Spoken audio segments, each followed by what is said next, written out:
आज भस्त्रिका प्राणायाम पूरी तरह से सीखना है। और भस्त्रिका प्राणायाम ऐसा प्राणायाम है जो महर्षि पतंजलि ने सबसे ज्यादा जिसके ऊपर जोर दिया, वो कौन सा प्राणायाम था? भस्त्रिका प्राणायाम था।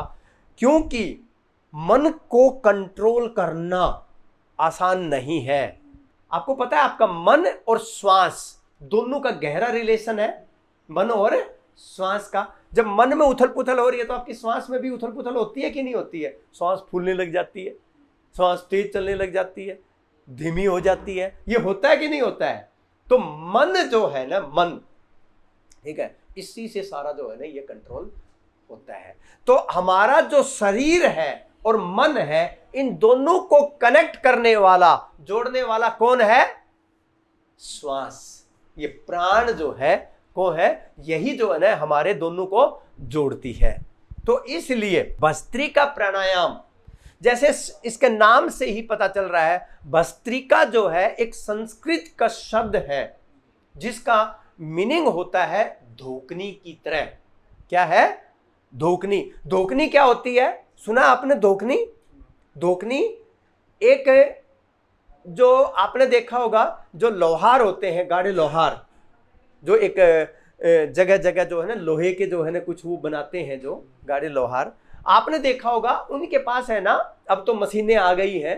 पहले क्या होता था, अभी आप कोई भी आपके नजदीक कहीं भी लोहार हो तो देख के आना, अभी उनके पास एक मशीन मिलेगी जो बिजली से चलती है।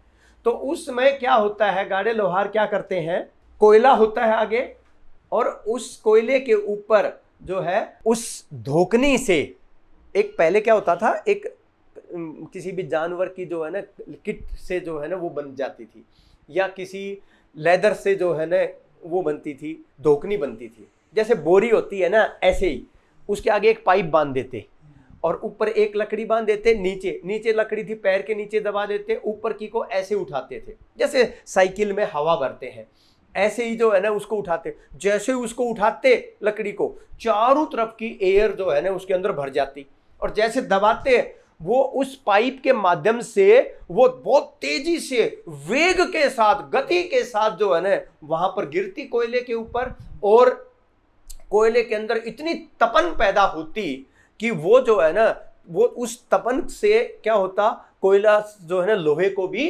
पिघला देता है, ठीक है। और फिर जो है ना गाढ़े लोहार उससे पीट पीट के उससे सुई, सुआ, कुल्हाड़ी, कस्सी, या बड़ी बड़ी प्रात, या आपकी कढ़ाई, या बड़े बड़े पिलर्स, आपने देखा होंगे बहुत सारे पुराने जो पिलर्स हैं।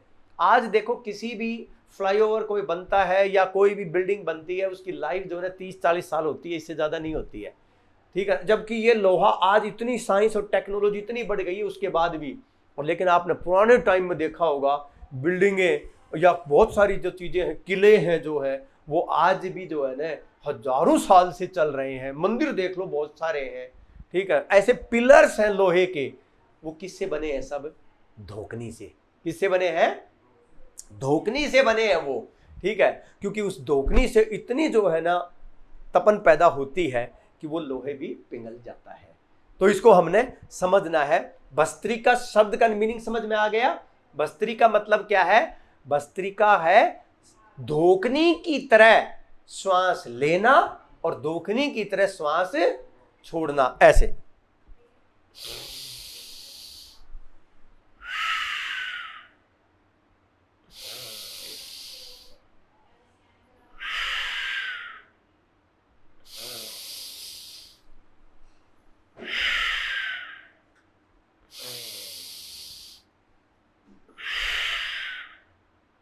क्या करना?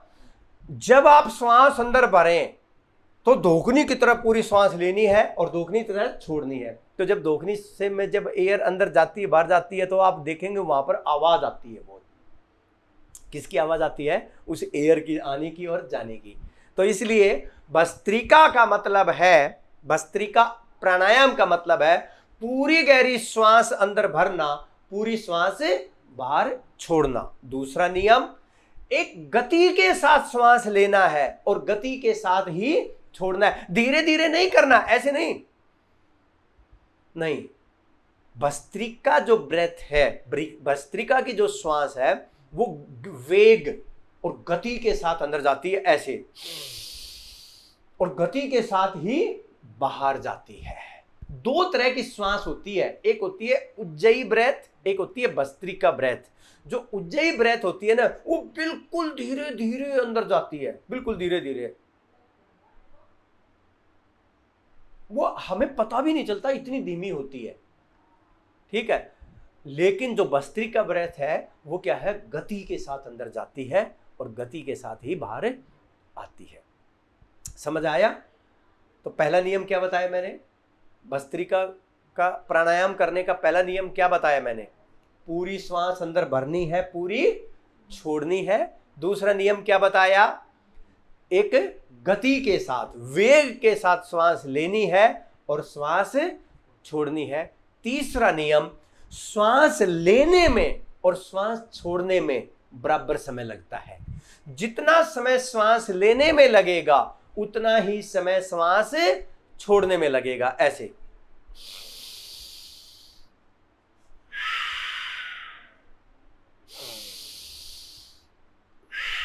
लगभग 2 से 3 सेकंड का समय श्वास लेने में और 2 से 3 सेकंड का समय श्वास छोड़ने में लगता है। चौथा नियम, जब आप श्वास अंदर भरते हैं और जब श्वास बाहर छोड़ते हैं तो आपको जल्दबाजी नहीं करनी है, थोड़ा सा श्वास को 1-2 सेकंड के लिए क्या करना है, रोकना है। जैसे ऐसे रोक लिया, फिर बाहर छोड़ना है, ताकि जो एयर का एक्सचेंज जो होना है हमारे अंदर वो आसानी से हो सके। इसलिए वो जरूरी है कि श्वास को पहले 1-2 सेकंड रोकें और फिर श्वास छोड़े, फिर 1-2 सेकंड और फिर अंदर भरें। तो देखो कितना टाइम हो गया, 2 से 3 सेकंड लेने में 1-2 सेकंड रोका, फिर 2 से 3 सेकंड छोड़ने में फिर रोका।